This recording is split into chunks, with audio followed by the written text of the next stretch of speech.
sunnah wal jamaah, ahlu sunnah wal jamaah, ahlu sunnah wal jamaah.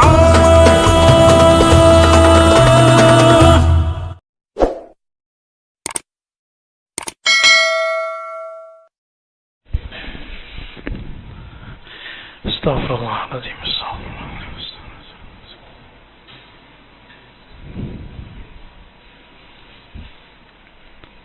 Assalamualaikum warahmatullahi wabarakatuh. Innal hamdalillah nahmaduhu wa nasta'inuhu wa nastaghfiruh wa na'udzu billahi min shururi anfusina wa min sayyiati a'malina. May yahdihillahu fala mudilla lahu wa may yudlil fala hadiya lahu. Ma ba'd. Baik Bapak Ibu yang dimuliakan Allah, sahabat jamaah Masjid Al-Isra, alhamdulillah kita masih lanjut di majelis ilmu, majelis yang dihadiri malaikat-malaikat al-muta'aqibun, malaikat as-sayyarun. Jadi Allah itu punya malaikat namanya sayyarun. Inna lillahi malaikatan sayyarah atau sayyar. Sayyar itu artinya yang terbang kemana-mana. Tugasnya cuma satu, mencari majelis ilmu atau majelis zikir. Alhamdulillah majelis kita mulai dengan sholat jamaah, zikir dan doa, dan sekarang ngajinya pun berjamaah. Semoga Allah ridhoi majelis ini, amin ya rabbal alamin. Dan syukurnya lagi, jarang-jarang, mohon maaf, sebagian besar kita kan gak bisa baca kitab ya, tapi mau ngaji kitab gitu. Ini jarang ya, ini nikmat. Dan saya walaupun ada terjemahan, saya kurang paham Pak baca terjemahan, nggak tahu aja, bukan sosokan. Jadi kalau baca terjemahan, saya waktu S1 mendisiplinkan diri tidak membaca buku terjemahan kecuali nggak ada teksnya di Indonesia yang asli. Waktu S1 tuh. Maka alhamdulillah setiap hari interaksi dengan minimal 2 bahasa ya, Arabiyah dan Injiliziyah, bahasa Arab dan bahasa Inggris. Lebih banyak Arabnya, terutama kajian hadis ya, alhamdulillah. Kita masuk ke poin yang ke-9 ya. Sebelumnya mari kita baca surah Al-Fatihah. Semoga Allah membuka hati kita dan memberkahi pengarang kitab ini, Maulana Syekh Ali Jum'ah Asy-Syadzili. Beliau mufti Mesir yang lama, sekarang yang jadi mufti adalah murid-muridnya. Ya, lahu al-Fatihah. A'udzubillahi minasyaitonir rajim. Bismillahirrahmanirrahim.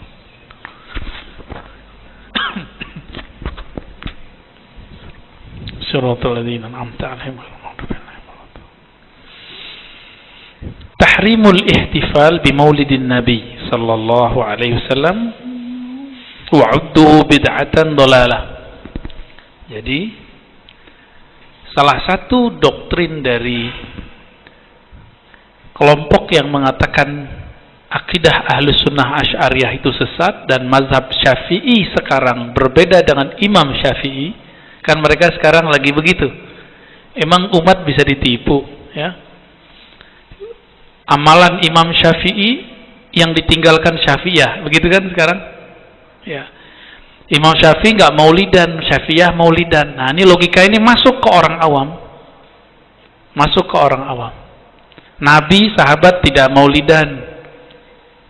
Terus aswajah maulidan. Wah, berarti nggak bener nih gitu. Ini logika-logika untuk menjebak orang awam. Wah, nanti kita fokus di sini. Kita coba lihat apa kata Syekh Ali Jum'ah. Kalau oleh masyayikh di sana, beliau dipanggil Fadilatul Imam atau Sahibul Fadilah. Ya, Sahibul Fadilah yang mulia Syekh Ali Jum'ah. Yukhaliful mutasyaddidun aghlabal muslimin. Ya. Kelompok ekstrim ini mutasyaddid, kalau diterjemahannya disebut kaum, nah baca sendiri ya. Aghlabal muslimin, mayoritas umat Islam. Nah, ini kalimatnya penting. mayoritas umat Islam diselisihi oleh siapa? Kelompok mutasyaddidun, kelompok yang ekstrim ini. Fi farahihim bi dzikra miladin Nabi sallallahu alaihi wasallam. Khususnya mengenai kebahagiaan kebanyakan umat Islam saat memperingati miladnya Nabi. Apa arti miladnya Nabi? Kelahirannya Nabi sallallahu alaihi wasallam. Saya mau tanya, lebih mulia Nabi Muhammad atau Nabi Musa? Nggak perlu mikir kan? Sepakat. Dulu 10 Muharram Nabi Muhammad masuk ke Madinah. Sahabat-sahabat masuk di Madinah. Orang-orang Yahudi berpuasa 10 Muharram. Apa kata Nabi? Nahnu ahaqqu bi Musa minhum. Kami lebih berhak memperingati 10 Muharram ketika Nabi Musa dibebaskan dari kejaran Fir'aun, membelah Laut Merah, daripada orang Yahudi. Berarti Nabi menghidupkan nggak, memperingati Nabi Musa nggak? Nabi Musa berhasil menghindari Fir'aun. Ini disebut hari Asyura, hari ke-10 yang mana Nabi Musa selamat. Kalau bahasa Melayu, berjaya, ya, berjaya menghindari Fir'aun. Kira-kira lebih mulia terbelahnya Laut Merah atau lahirnya Nabi Muhammad sallallahu alaihi wasallam? Ayo, yang mana Pak? Oke, berarti udah beres ya. Sekarang kita tinggal formalitas baca. Wa yattahimunahum annahum ala bid'ati dhalalatin. Afwan nih, saya kalau masuk angin begini nih. Jadi batuk-batuk. Mereka menuduh bahwa kebanyakan umat Islam yang ahlu sunnah ini pelaku bid'ah dhalalah. Maka jangan heran setiap Asyura, setiap Muharram, setiap Isra Mi'raj, setiap Maulid Nabi itu mereka membid'ahkan itu semua peringatannya. Benar nggak? Terus antum diam-diam aja gitu. Udah yang sabar Ustaz. Ya, emang begitu. Enggak, wajadilhum billati hi ahsan. Jidal mereka dengan cara yang terbaik. Yang parahnya mereka mengatakan bid'ah dhalalah ini loh yang enggak tahan. Bid'ah yang sesat. Bid'ah yang sesat ini gawat ini.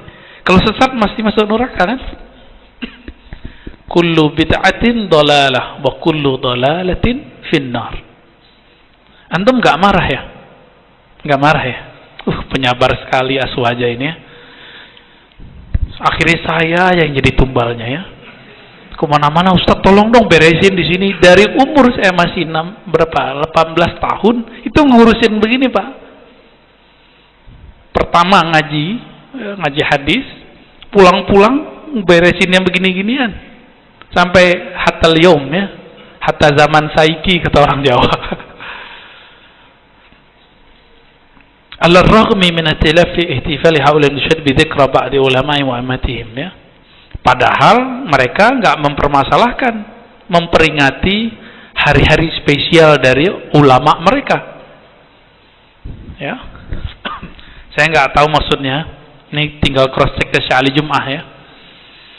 Wa hadhihi musibatun ukhra min masaibihim. Ini adalah musibah besar yang dibawa oleh kelompok ekstrem itu. Jadi musibah itu nggak hanya bencana alam Pak, bencana pemahaman dan ajaran ini lebih bahaya. Kalau begini bisa tengkar nggak masjid?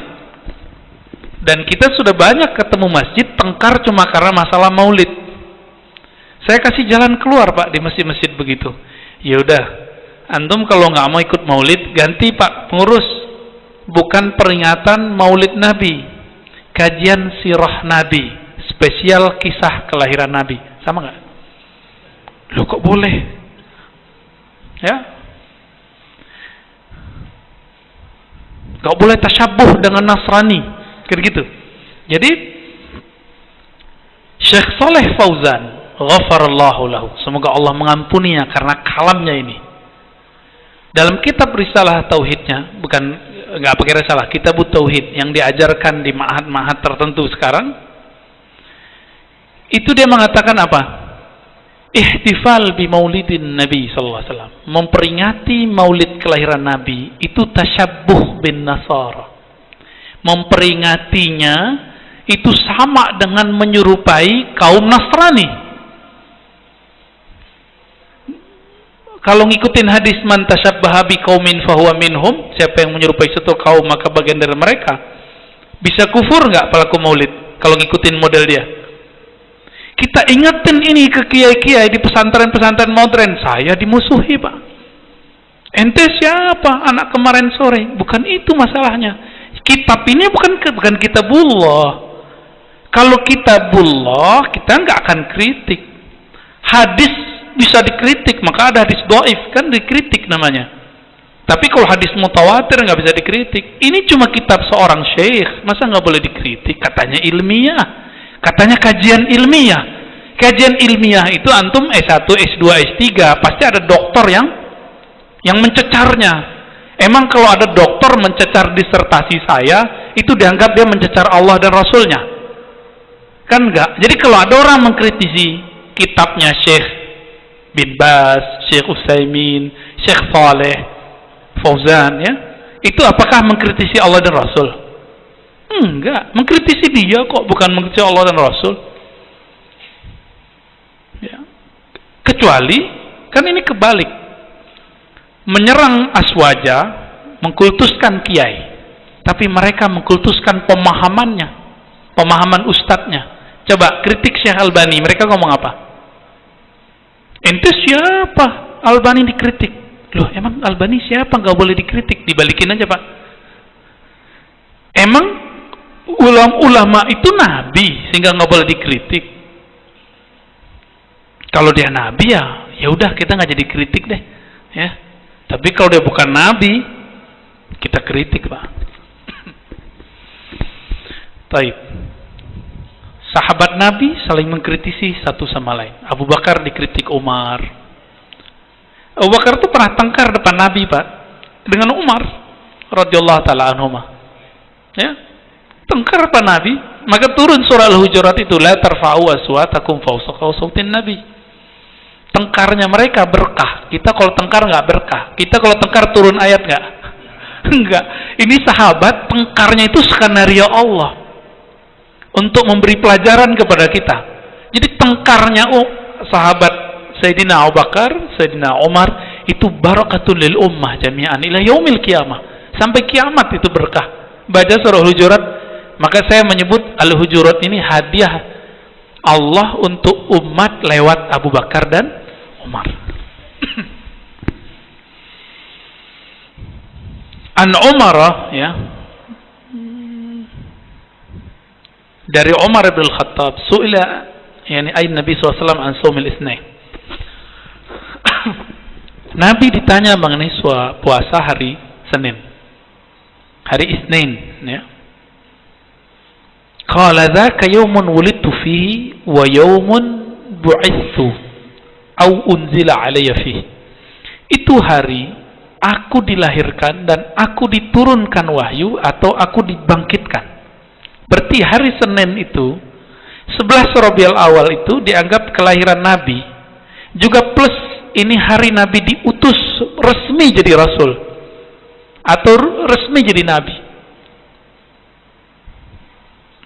Lebih gede ini atau selamatnya Nabi Musa Pak? Ya, Yahudi memperingati Yaum Asyura, hari Asyura, hari ke-10. Ya, benar. Nabi bilang kita lebih berhak memperingatinya dari mereka. Terjemahan bebas lah ya.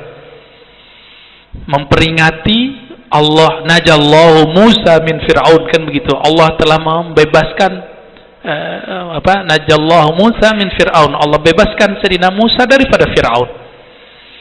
Maka saya pertanyaannya tadi, lebih utama, lebih mulia, lebih besar kemuliaan Nabi dilahirkan, diutus dan diturunkan wahyu atau Nabi Musa selamat? Sepakat nggak semua lebih mulia Nabi Muhammad?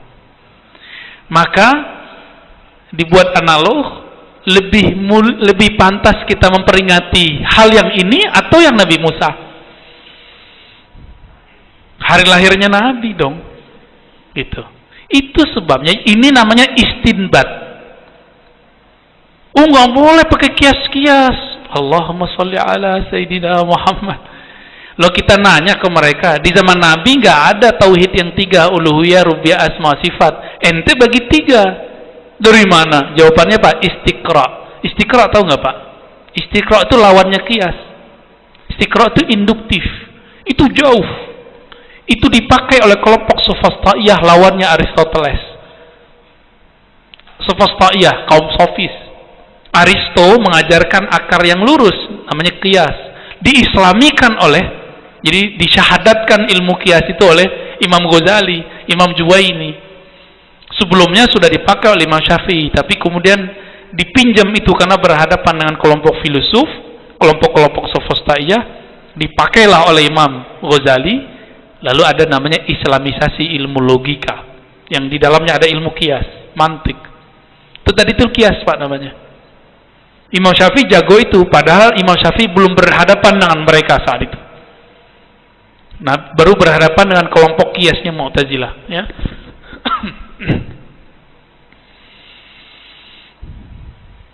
Jadi sebenarnya kalau paham ini masih perlu diperdebatkan nggak masalah Maulid Nabi? Nggak perlu, ya. Berarti nggak paham aja tuh. Ya. Coba. Wa fil hadis isyaratun. Hadis ini kata Syekh Al-Jum'ah, isyarat annahu sallallahu alaihi wasallam kana yashkur rabbahu ala ni'mati maulidih. Hadis ini adalah isyarat. Karena ini isyarat, tidak semua ditangkap oleh orang. Hanya orang-orang cerdas yang nangkapnya. Syekh Al-Jum'ah ini orang cerdas. Ulama-ulama yang dia ikuti orang-orang cerdas. Isyarat apa? Nabiyuna Muhammad SAW yashkur rabbah, yashkur bihi, yashkur ala ni'mati rabbi, yashkur ala ni'mati maulidi, bersyukur terhadap nikmat kelahirannya. Dengan cara apa? Nabi memberikan contoh kecil yang ringan tanpa modal, yaitu puasa hari Senin. Jadi puasa hari Senin itu maulid Nabi, hari Nabi dibangkitkan, hari Nabi diberi wahyu. 3 dapat langsung perayaannya, ya. Maka dikatakan waqad daraja salafuna salih mundzul qarn ar-rabi' 'ala al-ihtifal biwalidir rasul. Nah, mereka enggak puas, Pak. Bilangnya tadi apa kata Syekh Shalih Fauzan? Ini tasyabuh dengan Nasara, menyerupai Nasrani. Enggak puas, sekarang mereka buat tulisan Maulid Nabi itu menyerupai Syiah Qaramitah. Ya. Dulu ada Syiah Qaramitah atau Fatimiyah namanya di Mesir. Ya. Awalnya di daerah-daerah baratnya Mesir, terus pindah ke kota yang sekarang disebut Kairo. Di situ mereka buat Jami'atul Azhar. Maka sekarang salah satu kejahilan yang disebarkan apa? Nama Az-Zahra adalah tasyayyu'. Zahra itu nggak boleh dipakai gelarnya karena itu gelar dari Syiah. Ya salam, ya. Fatimah Al-Batul, ini istilah Syiah. Al-Mahdi Al-Muntazar, istilah Syiah. Ya salam, ya. Baca dong kita kitab ulama Ahlussunnah. Ketemu istilah itu semua. Itu bukan istilah Syiah kok. Ya.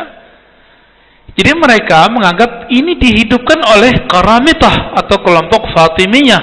Syiah yang kelompok Syiah Isna Asyariyah, kelompok Imam 12 yang ada di Iran sekarang pun mengkafirkan mereka, Pak. Jadi kelompok yang di Iran sekarang itu namanya Isna Asyariyah, bukan Asyariyah ya. Isna Asyariyah, Isna Asyar artinya 12 imam. Kalau yang di Suriah itu namanya Alawiyah atau Alawiyah. Bashar Assad ya, kakek moyangnya, dianya sebenarnya bukan. Kalau di Bahrain ada kelompok Ismailiyah. Jadi Syiah ini banyak juga. Di Yaman ada yang mirip dengan Ahlussunnah namanya Zaidiyah. Belakangan muncul di Iran, Irak, Ada syekh namanya Said Kamal Al-Haidari. Ya. Ini dia menolak kemaksuman imam, dia menolak mitos-mitos Imam Mahdi versi Syiah. Mirip kayak Ahlussunnah pemahaman orang ini. Said Kamal Al-Haidari dimasukin penjara Pak sekarang. Dimasukin penjara karena dianggap liberal. Jadi orang Syiah ini juga macam-macam. Kita nggak bisa main babi bu hantam mereka semua. Ada yang kita kritisi, ada yang kita hantam juga, ada yang kita ngobrol cari titik temu kayak Zaidiyah, ya. Dan kitabnya dipakai loh Pak di pesantren Subulus Salam, Syekh Sana'ani. Ada yang belajar nggak? Itu Subulus Salam, syarah dari Bulughul Maram, ya, ada semua. Baik. Jadi benar nggak Maulid Nabi ini diambil dari Karamitah atau Fatimiyah? Tidak benar. Ahlussunnah ngambilnya dari Sultan Al-Muzaffar. Jadi ketika semangat jihad umat Islam turun, maka beliau bernazar untuk menghidupkan, merayakan Maulid Nabi, lalu dibacakan khatam Quran, dibacakan sholawat, khatam hadis, lalu diberi makan orang-orang fuqara masakin, berkumpullah ulama, berkumpullah umara, berkumpullah orang-orang yang ingin berjihad. Setelah itu dibakar niat mereka, dibakar semangat mereka dengan cara menjelaskan sirah-sirah Nabi. Makanya orang kalau Maulid Nabi bahasnya tentang sirah Nabi, bukan? Sama. Kenapa kajian sirah Nabi boleh tapi kajian Maulid Nabi nggak boleh? Nah, ini kurang cerdasnya di situ, ya. Apa kata beliau? Dari abad keempat itu Maulid Nabi itu dihidupkan dengan cara apa? Anwa'il kurbat. Dengan macam-macam cara mendekatkan diri kepada Allah. Pertama, it'amit ta'am, ngasih makan, berbagi makanan. Makanya ini mereka iri Pak, karena kita bagi kebuli mulu. Pengajiannya kering Pak, pengajian kita alhamdulillah nggak kering, ya. Maka tadi yang bagi-bagi roti saya biarin dulu, biar nggak ganggu fokus, ya. Biar terbagi, itu bagus. Jadi kalau mau bagi makanan sebelum pengajian dan setelah pengajian, itu yang benar. Wa tilawatil Quran. Orang kalau maulidan baca Quran kan? Minimal laqad ja'akum. Ya. Ya, benar. Itu indah-indah suaranya, Pak. Laqad ja'akum itu ajib tuh ayat. Di situ Allah menyebut Nabi Muhammad dengan sifat dan namanya. Allah itu bernama Rahim, Allah bernama Rauf. Wa bil mu'minina raufur rahim. Muhammad itu kata Allah terhadap orang beriman Rauf, sangat penyayang. Rahim, spesial rahmatnya. Rauf itu nama Allah bukan? Rahim nama Allah bukan? Allah hadiahkan nama itu untuk Nabi Muhammad sallallahu alaihi wasallam. Makanya Nabi Muhammad itu adalah, ya boleh disebut bayang-bayang sifatnya Allah itu di bumi. Kana khuluqul Quran. Makanya disebut oleh Sayyidatuna Aisyah akhlaknya Al-Quran. Orang kalau pandang Nabi langsung ketemu kalam Allah, karena perbuatan Nabi itu kalamnya Allah tabaraka wa taala. Wa insyadul asy'ar wal madaih fi Rasulillah. Menasyidkan. Nah, ini nasyid itu bahasa Arab bukan bahasa Melayu, ya. Bukan bahasa Raihan. Dulu ingat gak antum Raihan? Ya, Raihan dia sudah pecah kongsi, ya. Dia buat sendiri siapa namanya Nazri, ya. Nazri Johani. Dulu waktu kecil saya nggak mengenal Pak tradisi dibaan itu, saya nggak ngerti. Barzanji aja udah krisis di kampung saya. Udah krisis. Maka kami itu terhiburnya oleh nasyid-nasyid dari Malaysia. Sampai sekarang saya senang dengerin nasyid-nasyid dari Malaysia itu. Raihan, Robbani, Hijaz, ya. Ini bisa mewakili. Di situ kita tahu ada lafaz-lafaz di Barzanji, Syaraful Anam, Diba, ya Nabi salam alaika. Itu kan ada kan? Kalau nggak di situ, saya nggak ngerti Pak. Kalau ada namanya Barzanji, nggak ngerti kita dulu. Ya. Bagi orang-orang ekstrim ini, mutasyaddidun, ini istilah beliau ya, bukan istilah saya. pujian terhadap Nabi Muhammad SAW yang kita dendangkan dalam dibaan, ya, apalagi barzanjian, simtiduror, ini dianggap mengkultuskan Nabi dan itu syirik, gitu. Itu sebabnya mereka ini menganggap Sayyid Muhammad Alawi Al-Maliki sebagai orang yang musyrik, orang paling bertauhid di Mekah. Itu disebut musyrik oleh mereka. Ada namanya Ibnu Mani'. Ibnu Mani' apa Ibnu Mani' ya? Ya, dulu kita baca waktu masih 2005 lah kitabnya. Dia hantam itu dan dia mensyirikkan siapa? Sayyid Muhammad Alawi Al-Maliki. Makanya jangan heran anak turunannya di sini begitu, ya. Muncullah beberapa waktu yang lalu, ya, ustadz yang inisial AT, ya, itu kemudian mengatakan Ustadz Adi Hidayat, karena beliau suka menukil Sayyid Muhammad Alawi Al-Maliki, itu disebut ente nukil tauhidnya Makkah. Tuh, Ustadz Adi disebut nukil musyrik sama mereka. Gimana Pak kira-kira? Masih ingat kasus itu? Ustadz Adi, ya itu penzoliman terhadap beliau juga tuh, ya.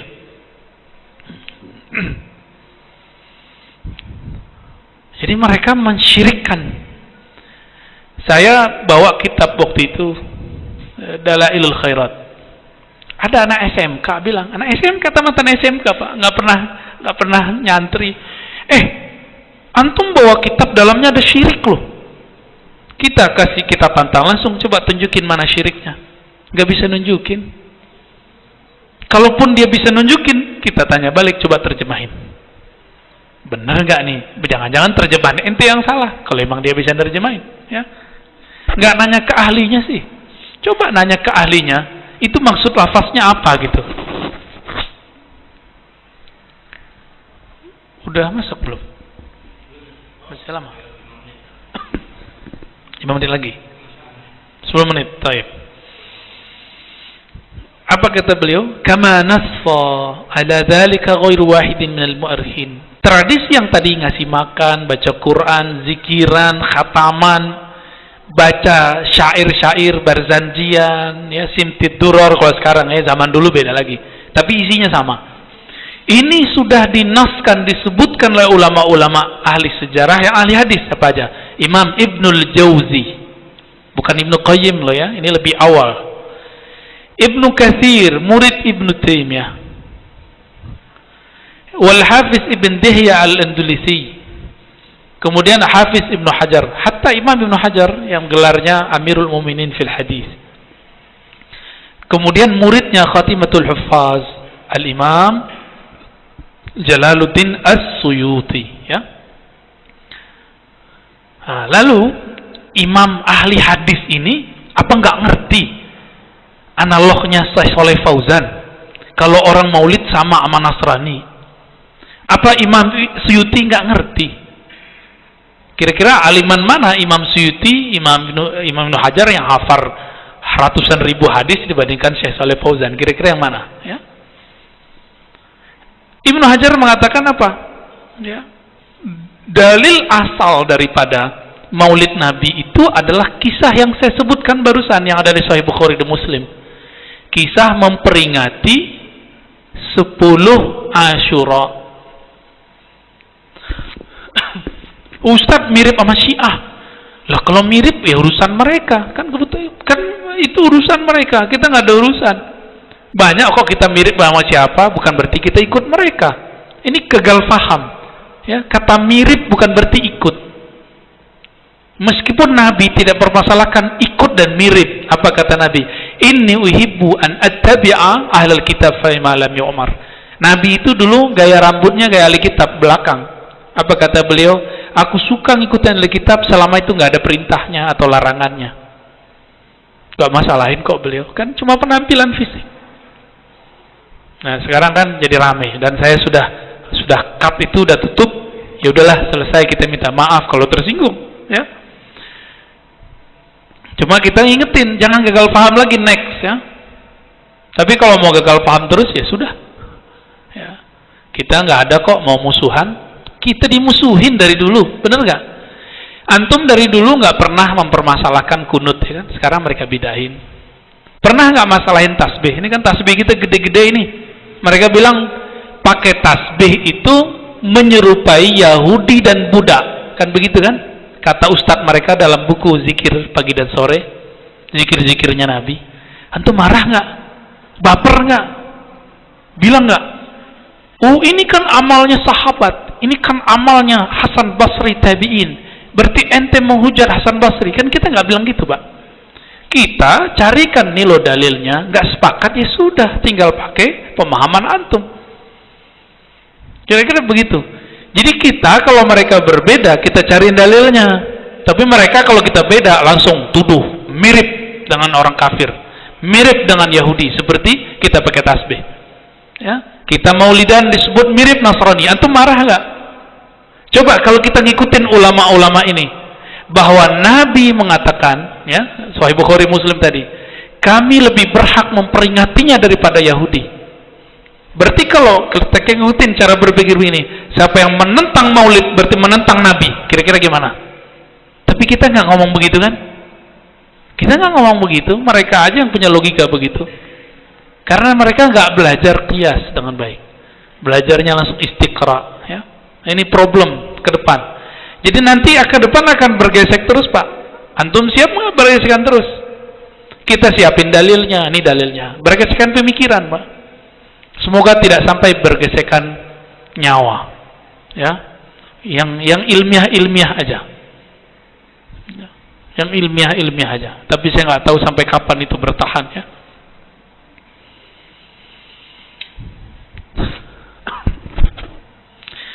Apa kata beliau? Jadi kalau ada logika begini, kata Imam Ibnu Hajar, ya, jika sahabat Nabi, sahabat tabi'in tidak memperingati maulid, bukan berarti maulidan itu dilarang.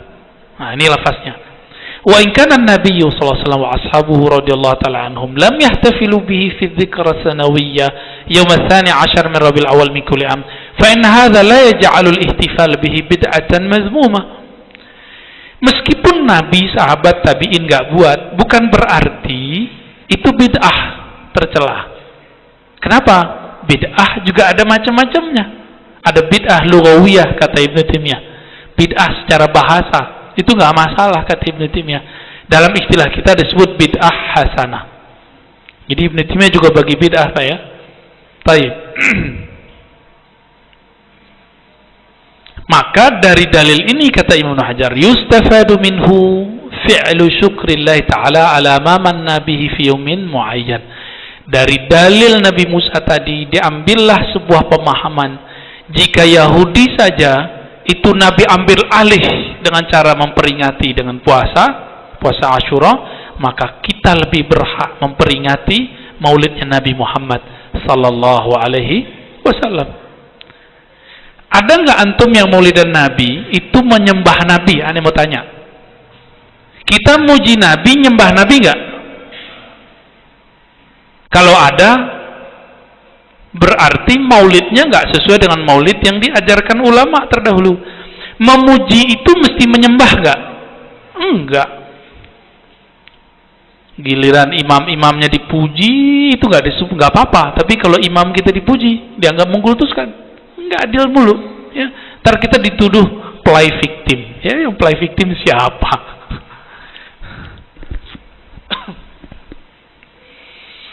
Maka disebutkan di sini. Nah, ini kan mereka bawa Imam Syafi'i. Nama Imam Syafi'i ini paling getol mereka catut.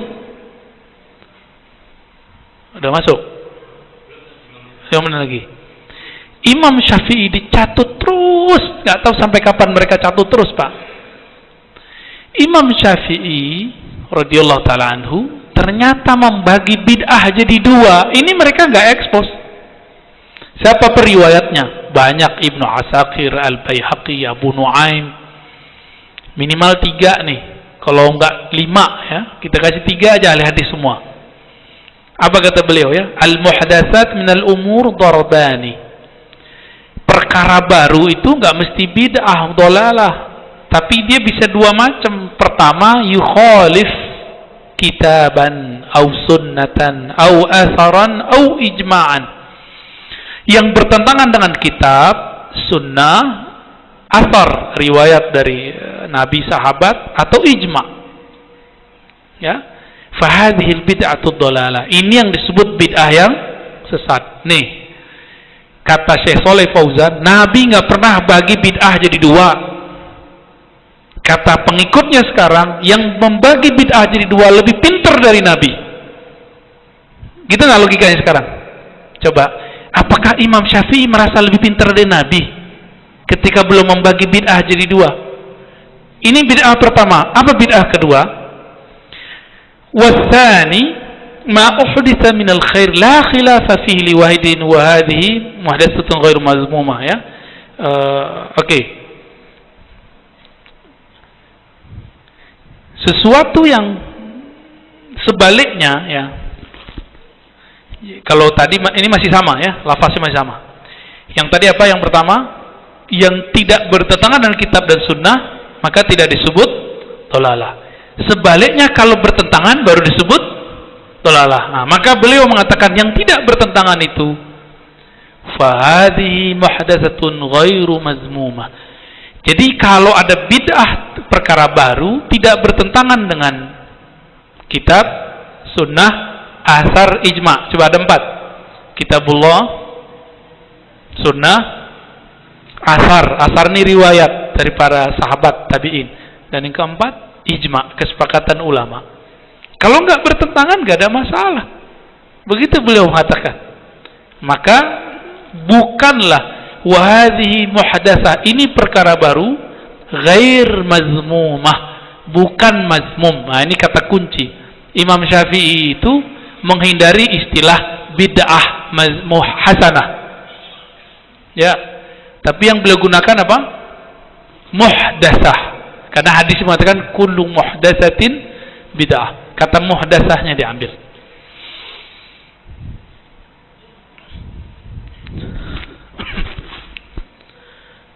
Masih ingat kalamnya Sayyidina Umar ketika tarawih dijadikan 20 rakaat? Masih ingat apa kata beliau? Ni'matil bid'atu hadhihi. Sebagus-bagus bid'ah ini. Lalu diambil oleh Ibnu Taimiyah. Oh, ini namanya bid'ah lughawiyah. Kata siapa? Ibnu. Oke. Diambil oleh Imam Nawawi sebelum Ibnu Taimiyah. Ini namanya bid'ah hasanah. Berarti lughawiyah versi Ibnu Taimiyah, hasanah versi Syafi'iyah. Gitu ya. Gimana? Apakah jadi kita Syafi'iyah ini bertentangan enggak dengan Imam Syafi'i radhiyallahu taala anhu? Enggak, ya. Mereka aja mentuduh-tuduh, giliran kita bermazhab aja katanya nggak boleh. Sekarang mereka ingin lebih berhak merasa ngambil Imam Syafi'i daripada kita yang dari kecil sudah ngaji Imam Syafi'i. Ya, kita mulai dari kecil-kecil, ya, Matan Takrib, Abi Syuja, naik Ibn Qasim, ya, naik terus Fathul Mu'in, naik kitab Al-Muhazzab atau kitabnya Taqiyuddin Al-Husni, Kifayatul Akhyar, naik, ya, apa, Minhaj Talibin, syarah-syarahnya, hasyiahnya. Bertahap kita ngaji sehingga kita kenal betul, baru masuk ke kitab Al-Um. Berat Pak baca kitab Al-Um ini. Antum kalau baca kitab Al-Um, namanya Al-Um, kitab induk. Harus ngerti ilmu hadis, ngerti usul fikih, ngerti tafsir, asbun nuzul, asbul wurud, ya, ngerti ilmu bahasa. Banyak yang harus dibaca, backup kita, baru ngerti kitab Al-Um, baru enak, renyah bacanya. Suatu saat saya akan buka kajian kitab Al-Um, insyaallah, ya. Insyaallah lebih tebal Pak. Cetakan paling murahnya 5 jilid, yang mahalnya lebih dari 10 jilid. Antum mau ngaji begitu? Disederhanakan oleh Imam Abu Syuja, jadi 1 jilid kecil, namanya mukhtasar. Makanya nggak ada dalilnya, karena ikhtisar. Apa arti ikhtisar? Iya, namanya aja ikhtisar. Giliran ikhtisar nggak ada dalilnya, disalah-salahin. Ini nih bukti mazhab Syafi'i nggak ada dalilnya. Lah, baca kitabnya kurang gede, ya. Kalau kita kasih kitab Al-Majmu', ya, pada pusing, ya. Di sini disebutkan kalam Imam Suyuti mengenai penjelasan Imam Ibnul Jazari, beliau punya kitab Arfut Ta'rif bil Maulid Syarif. Menurut Imam Ibnul Jazari, faedah dari memuliakan kelahiran Nabi, ini riwayat diperdebatkan Pak ya, tapi oleh Ibnul Jazari dianggap sahih. Innahu sahha, sesungguhnya sahih bahwasannya Abu Lahab yukhaffaf anhumul azab fin nar kulla lailati itsnain li'itaqihi Thuwaibah indama basyarathu biwiladatin Nabi sallallahu alaihi wasallam. Jadi Abu Lahab ini punya budak namanya Suwaibiyah atau Suwaibah ya. Si budak perempuan ini hari Senin datang ke Abu Lahab. Wahai pamannya Muhammad sudah lahir. Girangnya bukan main, dia langsung merdekakan hadiah untuk si Suwaibah yang ngabarin. Kata Ibnu Jazari, sahih, ini riwayat sahih. Apa? Yukhaffafu anhu.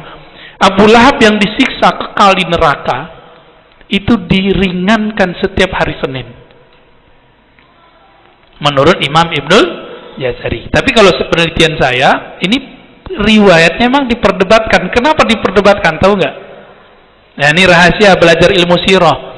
Jadi kajian sirah nabawi prawiladah atau pranubuwah sebelum beliau bertugas sebagai seorang nabi, itu tidak bisa diterapkan ilmu mustalah hadis, ilmu mengenai takhrij yang ada sekarang.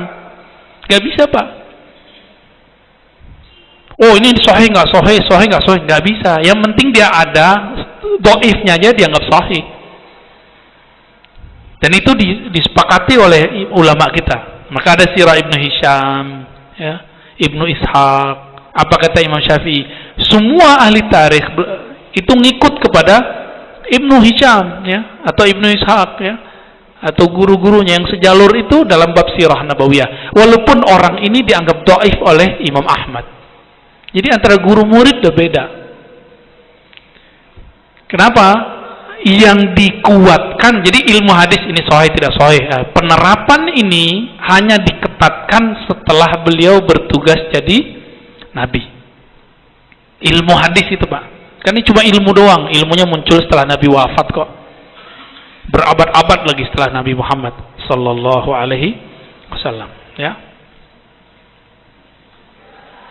Membahagiakan Nabi itu perlu, ya. Dan salah satu cara kita membahagiakan Nabi adalah menghidupkan sunnah Nabi. Menghidupkan sunnah Nabi, momen paling enaknya saat maulid Nabi. Nabi suka ngasih makan orang nggak? Maka ngasih makan orang di malam maulid itu ajib. Jika Abu Lahab saja itu Allah ringankan, apalagi kita yang bukan Abu Lahab. Kita yang abu-abu yang muslim ini, ya. Ini muslim kan? Dia lahap, dilahap-lahap api neraka.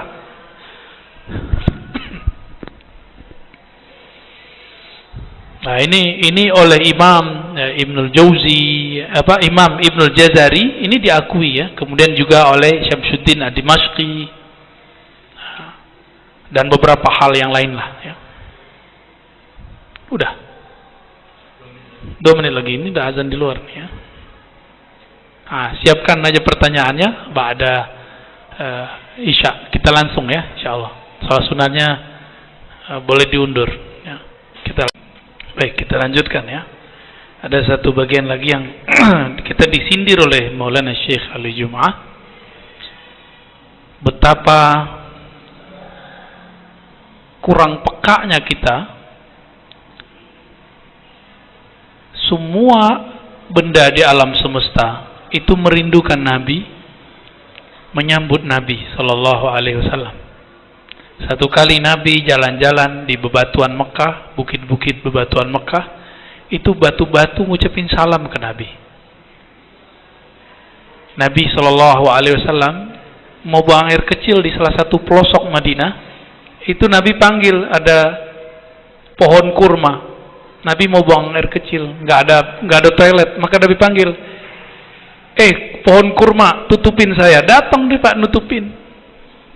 Patuhnya mereka menyambut Nabi Sallallahu Alaihi Wasallam.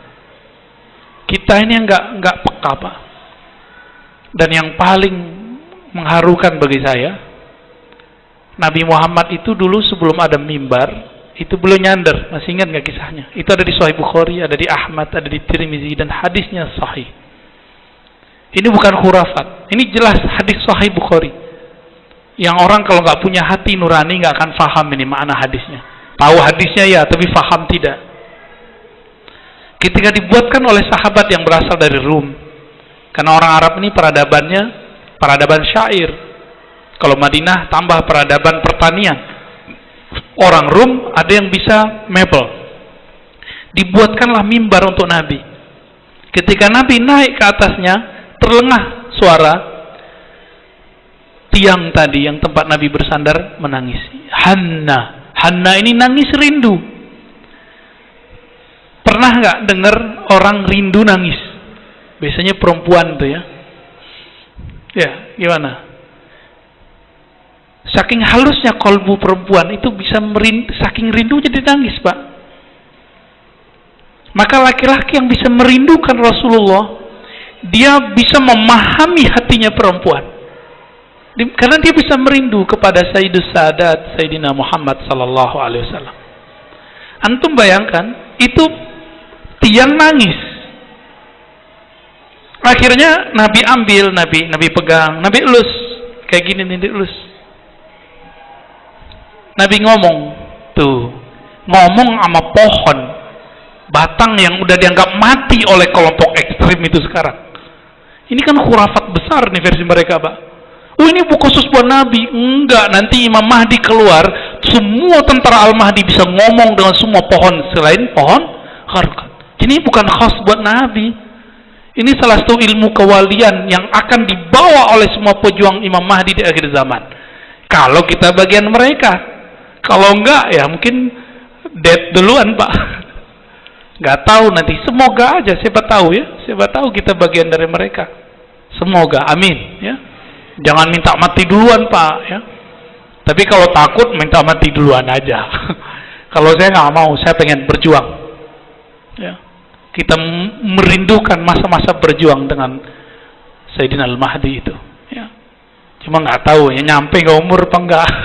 Semoga nyampe. Itu Nabi elus, Pak, dielus. Nabi ngomong. Karena Nabi bisa bahasa alam semesta. Ini namanya ilmul mitsaq, seperti disebutkan dalam kitab Khatmul Aulia Imam Tirmizi, Al-Hakim At-Tirmizi. Nabi ngomong, kamu pilih jadi sandaranku di dunia atau menjadi pohon di surga yang akarnya mengambil dari air-air surga. Ternyata di dalam pohon itu ada spirit. Nabi berbicara ke spirit di situ. Ini hadis sahih, ada di Sahih Bukhari ya, ada di Musnad Imam Ahmad, banyak sekali. Kata Syekh Al-Jumah, ya, akhraja asla hadzal hadis jam'un ghafirun minal huffaz. Banyak yang meriwayatkan hadis ini. Gimana, Pak? Kalau ada sekarang orang bisa ngomong begini, antum bilang dia apa? Khurafat ente gitu ya. Coba antum ketemu Nabi, mungkin nggak percaya sama Nabi kali. Pantas dulu orang bilang Nabi Muhammad gila. Kita ngomong sama pohon, Pak. Ini pohon apa kejadian sama dia, kok dia terpilih jadi mimbar? Ini nggak sembarangan, ini Allah pilih loh, Pak. Setiap hari ada imam sampingnya, ada khutbah, khotib naik sini. Dia senangnya bukan main. Senangnya dia bukan main ini.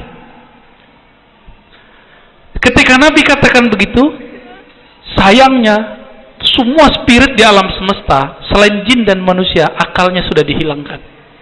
Maka yang terbayang bagi dia cuma enak. Hidup enak di mana? Enak hidup di dunia apa di surga? Surga. Maka dipilih surga. Seandainya saya pohon itu, saya memilih bersama Nabi, saya nggak lihat surganya. Karena surga kuncinya ada di tangan Nabi. Benar. Kuncinya ada di tangan Nabi. Cuma sayang, kana maslubal aql. Semua benda-benda di alam semesta maslubunal aql. Akalnya sudah hilang. Ada cuma spiritnya aja, Pak. Ya, maka dia bisa dialog. Nabi tahu namanya. Nabi bisa dialog dengannya. Nah, kalau ada orang hari ini dikasih ilmu itu, mungkin dia tentara Al-Mahdi kali, Pak. Ya. Mungkin wallahu alam, atau halu, bisa jadi halu tuh, Bisa halusinasi, bisa asli. Ini tipis. Satu masuk ke khayalan, satu masuk ke kolbu. Ini beda. Ada ilmunya tuh. Kalau saya lah yang ada di spirit itu, saya akan menjawab, bersamamu wahai Rasulullah. Bawa aku ke atas mimbar, tetap nyandar kepadaku wahai Rasul. Kayak Ustadz nih, nyandar kayak gitu. Ya. Cuma sayang, si pohon gak kenal. Kenikmatan hakiki itu ada di tangannya Nabi Sallallahu Alaihi Wasallam. Apa kata Nabi? Ya udah, af'al insyaallah. Saya akan tunaikan hajatmu, kamu akan menjadi pohon surga. Maka pohon-pohon surga itu ada yang emang turun dari surga, ada yang dari dunia dengan berkat salawat kepada Nabi dipindahkan ke surga. Itulah salawatnya ke Nabi. Salawat dia jadi sandarannya Nabi. Ya, maka Abu Bakar itu dapat salawat Nabi berapa coba? Hartanya semuanya untuk Nabi. Semua harta Abu Bakar untuk Nabi, Pak. Kira-kira ada apa dengan Abu Bakar nanti? Ternyata Abu Bakar itu kata Nabi, ente dipanggil dari semua pintu surga. Ada 8 pintu surga dan itu besar-besar, dan 8 itu nanti ada pintu-pintu kecil. Semuanya memanggil Abu Bakar. Ya Abu Bakrin, halumma, Abu Bakar masuk sini, masuk sini. Karena semua amalan yang ada pada Nabi ada pada Abu Bakar, kecuali cuma beberapa. Itu Pak mereka, Pak. Itu terusin bisa mewek semua. Ya, kajian sirah Nabi itu yang begitu, Pak. Kajian Maulid Nabi itu menceritakan yang begini seharusnya, sehingga tumbuhlah mahabbatun Nabi, rindu kepada Nabi. Apa kata Nabi sebelum kita sholat? Walladzi nafsi biyadihi, demi zatku yang digenggam olehnya. Ya. Laulam altazimhu, seandainya aku tidak menanggapinya, la baqiya yahunnu ila qiyamis sa'ah syauqan ilayya, maka orang ini, spirit yang dalam ini akan selalu menangis, berteriak, menangis rindu kepadaku ila qiyamis sa'ah, sampai hari kiamat. Siapa di antara kita yang merindukan Nabi seperti itu? Kan gak ada. Makanya setiap kita kalau maulid Nabi sampai di mahal qiyam bisa nangis, Pak. Itu yang dimaksud oleh Habibuna Al-Habib Omar bin Hafiz. Jika orang maulidan Nabi sampai mahal qiyam, itu Nabi terasa hadir di kolbunya. Kenapa? Setiap orang mengucapkan salam ke Nabi, Nabi langsung balas nggak? Langsung balas. Berarti Nabi hidup nggak? Syuhada aja hidup, masa Nabi Sayyidus Syuhada tidak hidup? Inilah yang tidak ada pada mereka, bab rindu ini. Mereka nggak punya bab rindu kepada Nabi. Maka Bapak jangan marah-marah amat sama kelompok ini ya. Sabar-sabar aja. Emang para perindu ini harus siap dicaci maki. Bahkan disebut majnun oleh orang, Laila majnun. Wassallallahu ala Muhammad. Nanti kita teruskan pada salat. Assalamualaikum warahmatullahi wabarakatuh.